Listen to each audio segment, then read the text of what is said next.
What's going on, guys? I hope everyone's having a great day and hope you all are doing well. So, I wanted to talk to you guys about something today before I go away for 2 weeks. I don't know if you've noticed, but I've got the shape here hanging out with me. Stood here looking pretty, just hanging out with me. He's just serving as a bit of a visual aid for this video because that's what this video is about. Halloween. The Halloween franchise, rather. The Halloween franchise is something that I have spoken about ad nauseum on this channel. Just in great abundances, I have talked about the Halloween franchise. And I've put a lot of time and effort into videos regarding the Halloween franchise. It's really... This really kind of sucks for me to come on here and have to say. I'm going to be addressing some things in this video. I'm going to be addressing quite a few things in this video, but most importantly, I'm going to be addressing my dishonesty.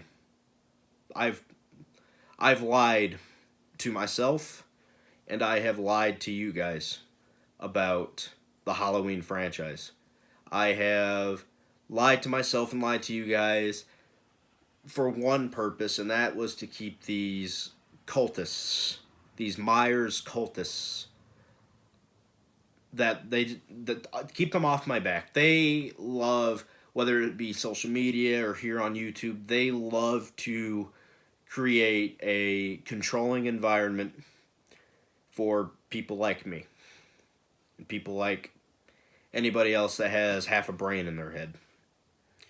And I've just decided that I don't care anymore. I'm going to get my true feelings out today. I'm not lying to myself. I'm not lying to you guys anymore about anything. To keep... I guess for me it was just a vanity thing. I cared about how I looked in front of these people, but I don't anymore. John Carpenter's Halloween from 1978. A horror masterpiece. No, it's not perfect. It's not a perfect film. I even said in my review, one of the few things I was honest about with this fucking franchise was that the film was not perfect. It's a phenomenal horror film, but it's not perfect. It's got audio errors. It's got little goofs here and there. And there's no excuse for some of it. I know it's a low-budget film made in 78, but some of the stuff, there's no excuse for it. It's not really, there's no excuse for it. It's just sometimes shit happens when it comes to making films. Shit happens. Nothing is 100% perfect. What John Carpenter's Halloween is a horror classic, and the reason why it's still being talked about today is that it's a very frightening film. It's not like Friday the 13th, it's not like A Nightmare on Elm Street. You can watch any Friday the 13th film and have a good time. But John Carpenter's Halloween is more frightening than all of the Friday films. And the reason for that is that it was able to create a horrifying film without using any blood. But what made John Carpenter's Halloween really terrifying is that it puts this idea in your head that evil could exist anywhere. Anywhere, evil could exist. And in this case, a 6-year-old boy who seemed normal from what the context we're given, he seems like a very normal boy. Very, very normal kid. And then this silent trigger just goes off in his head and he just snaps and kills his sister. And then returns 10, 15 years later to kill more people. That's what's ultimately terrifying about John Carpenter's Halloween. It's just not knowing. And not knowing where evil could exist. And other things that made John Carpenter's Halloween scary would be you'd be taking your trash out and somebody could be watching you the whole time and you're not even aware that he's there. Throughout the entire film, Laurie is aware that Michael is there stalking her. But her two friends, throughout the entire film, are not aware of his presence. And the only people that really know that Michael is around is Laurie and Dr. Loomis. And that's what really makes Halloween a terrifying film. And it's one of the greatest horror films ever made. It's in my top 3 horror films ever made. Probably slides in at number 2, where it would be The Texas Chainsaw Massacre, Halloween, The Exorcist, maybe Silence of the Lambs at number 4. those are fantastic horror films. They're masterpieces of horror. And when it came to the films that came after John Carpenter's Halloween, I'm not talking about the Friday or the Nightmare on Elm Street films. I'm not talking about Child's Play or anything like that. Those are their own separate franchises. I'm talking about the sequels that this classic spawned that never should have been spawned. Halloween 2 being probably the most egregious out of them. It's not the worst made sequel, but upon rewatch for me of the Halloween franchise, all of these movies past Halloween 1 are awful.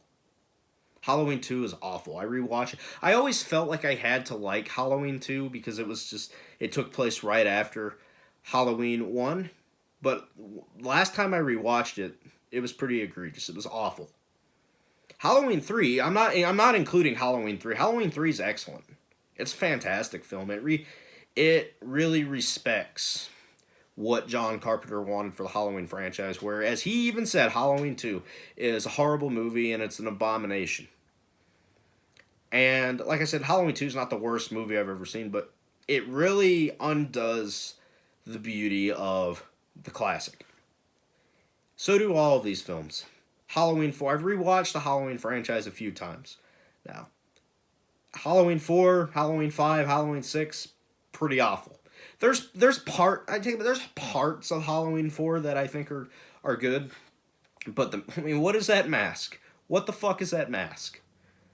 Halloween 5, same deal. Halloween 5 is an awful movie though. Halloween 6 is an awful movie. Though upon rewatch of H2O, I've learned to become okay with H2O. I don't think when it comes to recreating this guy, the Shape from 78, it doesn't do a great job, but it comes close. It's very close to this. There's a few things like the mask, and you can see his eyes, and the biggest mistake H2O made for me personally was connecting itself to Halloween 2. It probably could have been better if it was just a sequel to Halloween 1. And we don't have to talk about Resurrection. Everybody knows that movie's a shit show. And the Rob Zombie ones, they are what they are. They're reimaginings, and they don't feel like Halloween. And I feel like if you took the Halloween title away and took Michael Myers out and just made a movie about a serial killer in that kind of environment, it probably would have went a little bit better. Though I don't really find Rob Zombie painting Michael Myers as this white trash kid who comes from this white trash family. It's just not very creative. Rob Zombie probably could have gotten away with it more if it showed the life of Michael Myers in a normal home, and then he just, there's nothing wrong with his home, there's no abuse going on, and then he just snaps out of nowhere and kills his sister. That would have been a little bit more interesting, but essentially what they do in these movies after Halloween 1, they turn the Shape into Jason Voorhees light. Now, I do like the Friday the 13th franchise. I actually just finished rewatching all of them, and the only ones I really didn't enjoy were parts 7 and 8. They're just good, fun slasher splatter films with tons and tons of gore and tons of kills. And if I want that kind of entertainment, I'll go to one of those films, or I'll go to another 80s slasher and get my fix of it there. But for me, Michael Myers was just always very different. And all of these characters, they all had their own identity. Leatherface had his own identity. Jason, Freddy, Michael, they all had their own identity. Pinhead, they all had their own identity. And as sequels go on, they all kind of just become the same. Michael becomes no different to Jason, and Leatherface becomes just like Jason, and Freddy. You could argue they could have made a bunch of Freddy sequels. I don't like any Nightmare on Elm Street movie past the second one. I don't like Dream Warriors. I don't like Dream Master. I don't like all the other ones. That's just me personally. I know a lot of people do like Dream Warriors. I'm not one of those people. But anyway, that's not the point.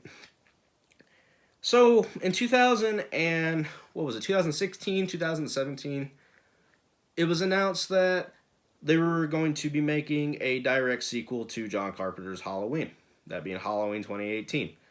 John Carpenter was brought on to be an executive producer, and Jamie Lee Curtis was brought back. And I thought to myself, we've done this already with H2O, but okay, interesting. And they're ignoring all the other sequels, which I was okay with. I was on board for that.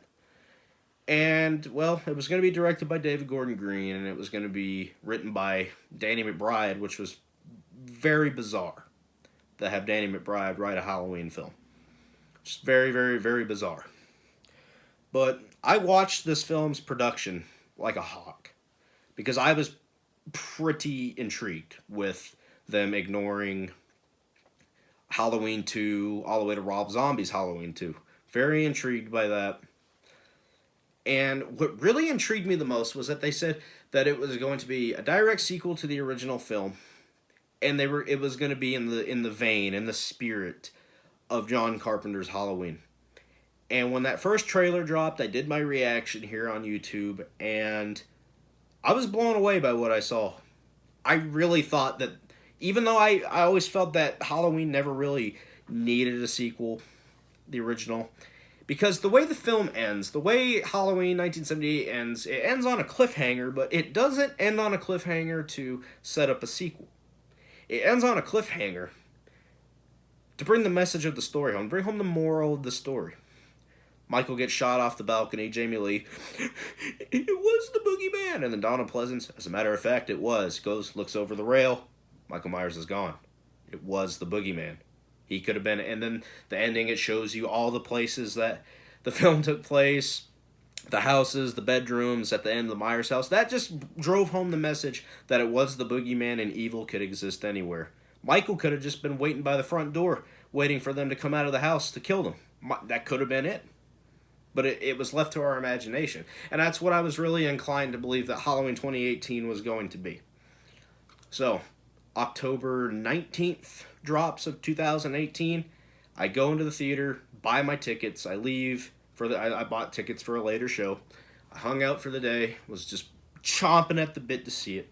I was hyped about Halloween 2018. Me, my dad, and my brother go to the theater. We sit down with our popcorn and my sugar-free flavored water. Most of you guys probably want like a cherry Coke or something like that. I prefer the sugar-free flavored water, but that's just me. I like the way it tastes. But sat down, watched the movie. I didn't know what to feel. I really didn't know what to feel. So I went back with my mom, who's not really into horror films. Horror films are just not her thing. She doesn't like being scared. I go see it again. And then I realized something that, I'm sorry about that, those are just people driving by, the road's always busy. I've realized that I kind of felt like I was finagled a little bit, lied to, deceived by the trailer. Because they wanted to go back, make Michael basic. They didn't. They wanted to make Halloween 2018 the true spiritual successor to John Carpenter's 78 film. They didn't. They wanted to carry over that character continuity of Michael Myers to 2018. They didn't. There's sprinkles of it in there, but that's not what they advertised. They advertised that it was going to be this film brought into the new generation. This is supposed to be the new generation's version of Halloween. For me personally, for a Halloween film, I'm not somebody that hates gore. I just don't think it works for Michael Myers. The Shape, rather. There's too much gore. The head stomp kill from Halloween 2018 was pretty goofy. There's just lots and lots of blood and gore. And that's not what made Halloween from 78 scary. And I could have swore, I distinctly recall them saying that they were going to do away with the R-rated blood and gore. They didn't. So excuse me as a fan of the 1978 film for expecting something somewhat similar to the original film. I don't feel stylistically Halloween 2018 feels like a successor to Halloween 78. I just don't. I just think aesthetically and stylistically, they don't really have a lot in common. This film, there's a lot of, there's this always, when it comes to the nighttime scenes, there's this blue tint kind of color. And I thought it really worked well with the shape. There was none of that in Halloween 78. Now I wasn't expecting it going into that 2018 film. But what I was expecting was the stalk and kill of the shape. His style of stalk and kill. He did that one time in the film. One time. That's when he killed that, what's his name? Oscar. With the motion sensor lights. And I thought that scene was fantastic. If the whole film would have been like that, then we wouldn't be here having this conversation. It was just they wanted to wipe the slate clean of all the sequels. No Halloween 2, no Halloween 4, 5, and 6. H2O's gone. Resurrection's gone. Has nothing to do with the Rob Zombie films.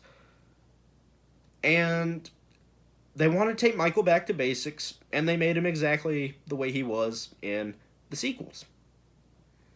So really, for me, it begs the question, what was the point? What was the point? Even though they advertised, oh, this is going to be just like the original. And for me, I just kind of felt like you had these people saying it's going to be in the same spirit, the same vein as the original film, and then I kind of feel like, okay, you don't understand the original film, and I don't think you guys know what you're doing. So, I've lied about how I feel about Halloween 2018. I don't think I like Halloween 2018. Just like I don't like Halloween 2, it's pretty awful. Halloween 4, awful. 5's awful. 6, H2O, probably being the best sequel. Resurrection's awful. And I never thought I'd be a fan of H2O. H2O is one that I'd seen the least. And I've grown to not hate that film as much as I hate the other films in this franchise. Then we get Halloween Kills a few years later. I get that there was more artistic freedom when it came to making Halloween Kills. But they don't stay true to the shape. They really don't. As again, they turn him into Jason Voorhees light. And some people like that. Some people like that. And like I said, I don't dislike blood and gore and lots of bloody kills. I just don't think it really works for Michael Myers. Like in 2018, you get the head that's cut off the cop and he makes a jack-o'-lantern out of it. That doesn't really seem like something Michael Myers would do. That seems more like something Leatherface would do, is make like a lamp or a jack-o'-lantern out of somebody's head. That's something Leatherface would do. Of course, he'd probably just make a mask, but you get what I mean. That just doesn't feel like something Michael Myers would do. I don't think Michael Myers is somebody that has the time to sit and saw off somebody's head and then pull everything out and make a jack-o'-lantern. I just don't think Michael Myers has that kind of time. He never did anything like that in the original film. And like I said, I get we're in a new generation, and films are definitely made differently and paced differently. It's got something to do with people having shorter attention spans nowadays. But I don't understand that, by the way. But we got to have more gore in a film. So yeah, after production and post-production, I was watching it like a hawk. They pretty much just come out and ask you to compare their film to the original. There is no comparison. This film is scary. That one is not. This film has style. That one doesn't have as much. This film is aesthetically pleasing to me. That one is not. I know I sound like a Dr. Seuss book, and I don't want you guys to think I'm being an asshole. I'm just giving my opinion. Just my personal opinion. If you like these movies, that's amazing. I just can't lie and say I do anymore. But one of the biggest sins of Halloween 2018 for me was that they lacked creativity and lacked any kind of, like, they weren't thinking, and they just think, hey, you know what? Let's think of the most contrived way to get Michael from out of custody of the state into the wild, and then try to think of another contrived way to get him from the neighborhoods of Haddonfield to Laurie Strode's house. And the short name for that contrivance is Dr. Sartain. He is not a character, he is a plot contrivance. I just the whole scene with the bus crash, I didn't realize the first time in the theater that he was behind it. The second time I did, I picked up on it. But the second they just completely changed the dynamics of how Michael Myers works. And the second way, the second contrivance from getting him from the neighborhoods of Haddonfield to Laurie Strode's house is stupid and contrived. He just comes up with this plan to kill the cop that he's riding around with, and then for whatever reason puts on Michael Myers' mask to, I guess, feel what it's like to be Michael Myers. And then, as we soon realize that this is going nowhere, I guess we stop it at the appropriate time and just kill him. So I mean, what if Dr. Sartain had gotten away with this? Like, what would have been his plan for for the next day? Would he had just went back to just his normal life, his normal job? No, you're going to jail. You just killed a police officer, and you caused a bus crash. You're going to jail. It's stupid. It's just no thought. There's no thought put into it. The way they treat Laurie Strode is awful. It's awful. It's just, I don't buy that she would be living with this very reactionary life. She'd be living this very reactionary lifestyle, and she's a survivalist, and she spends all this time building this elaborate trap to trap Michael and set him on fire in case this rare event that he might just escape exactly 40 years after the original film. It's just really dumb, and it doesn't sit with me. I much prefer Laurie and H2O. I find that to be way more believable. Way more believable. H2O, like I said, has its problems, but it's more believable than this. So, and another thing I really hate about Halloween 2018 is it treats Laurie like she was the only survivor of that night in 78. When you had Tommy and Lindsay, who should have been introduced, or reintroduced rather, in this film in 2018. They shouldn't have waited till Halloween Kills to reintroduce them. But they thought, okay, well, we're out of ideas. Let's go ahead and just start throwing Tommy and Lindsay and Marion Chambers and Lonnie Elam and all them back into it with Halloween Kills. When this could have been done in Halloween 2018, and it probably would have been better. Halloween Kills, I guess we'll go into Halloween Kills now. They pretty much just... They fuck everything up about the original film with that flashback scene. It's bad, okay? And I lied to myself and I lied to you guys in my discussion and review. I used a lot of hyperbole. I was very hyperbolic in that review because it was a new Halloween. And I'm going to be truthful with you guys now, it's awful. The flashback stuff, everything about Halloween Kills is failure, and I don't think I'll be seeing Halloween Ends. I may watch it when it comes to streaming or something, as long as I don't have to pay for it. I'm just really not interested. Unless you guys really want me to talk about Halloween Ends when it comes up, then I guess I'll watch it. But Halloween Kills, once again, demystifies Michael Myers, and this is from the same people that thought that it would have been a good idea when making Halloween 2018 to just change the ending of the original film. And John Carpenter, rightfully so, stepped in and said that's a ridiculous idea. And I guess this is their way of doing it in Halloween Kills. We should never have seen Michael Myers get arrested. You know what would have been cooler? If Michael Myers, when he gets up and walks away, he just vanishes into fucking thin air. He just takes off somewhere.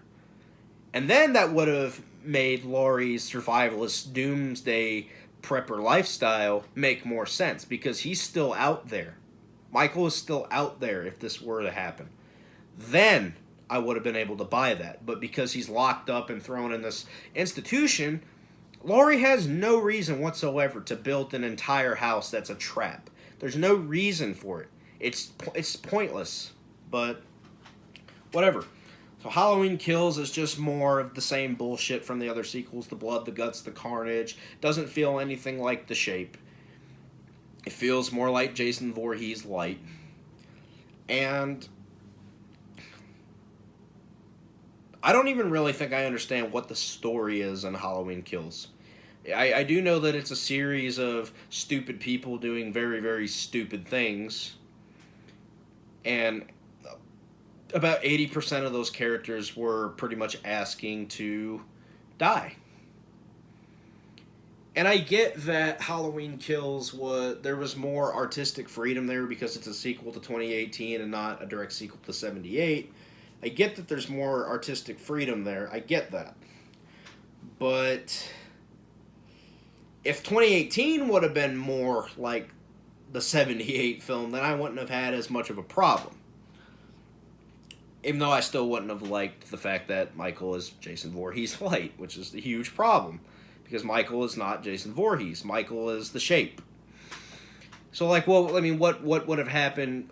How would Friday the 13th fans feel if Jason Voorhees was killing people in their nightmares, killing children in their nightmares? I don't think Friday the 13th fans would be very happy about that. Well, why should fans of Halloween be happy about Michael Myers doing Jason Voorhees shit? You wouldn't want Leatherface doing Pinhead shit, or Chucky doing Ghostface shit. You wouldn't be happy at that, so why should we be happy that Michael's doing Jason shit? I don't know. I just feel like there's not a lot of thinking going on. There's no creativity. The only thing that's creative are the kills, and even the kills aren't that creative in Kills. Try saying that 10 times fast. But the fact that Michael is just this mindless slasher who's just going around hacking people up and it's just nothing but blood, guts, and carnage, it's just not interesting to me. It's really not interesting to me. And I guess, really, to sum things up, I'm not a fan of the Halloween sequels. I hate them. I hate Halloween 2, and I hate Halloween 2018, and Halloween 6, and Halloween Kills. I hate these films. I'm going to be honest with you guys from now on about how I feel about stuff. I just can't lie anymore about it. I feel bad that I've lied to you guys, and I've lied to myself. I wanted to love Halloween 2018, and I think I was just forcing myself to like Halloween 2018, and I was forcing myself to like Halloween Kills. I just really feel like I was forcefully making myself like those films, as well as the other sequels. And I did it, like I said, out of just purely wanting to love it, and as well as being afraid of the Myers cultists. I was just very vain about how they viewed me. But like I said, I don't care. And if you're a cultist and you want to call me whatever the fuck down in the comments, that's fine. I don't care anymore. I want to just be more honest about how I feel about film. And maybe I might watch Halloween Ends when it comes out this year, and I'll be honest about it. I'm not going to sit there and say I like it, even though I'm kind of on the fence about it deep down, or if I just straight up hate it deep down. Or if I really like Halloween Ends, I'll tell you, which I doubt that I will, but I have to give them the benefit of the doubt at some point. But that's kind of just what I've been wanting to get off my chest, and I want to apologize for being dishonest with you guys about this, but the time had finally come to where I needed to be honest, and it feels a lot better to get this off my chest. A lot better to get this off my chest. And Myers cultists, bring it on. So, I hope you guys aren't too mad at me for being dishonest, but I hope you guys liked the video. If you did, make sure to hit that like and subscribe button. Thank you guys for watching, and I'm out.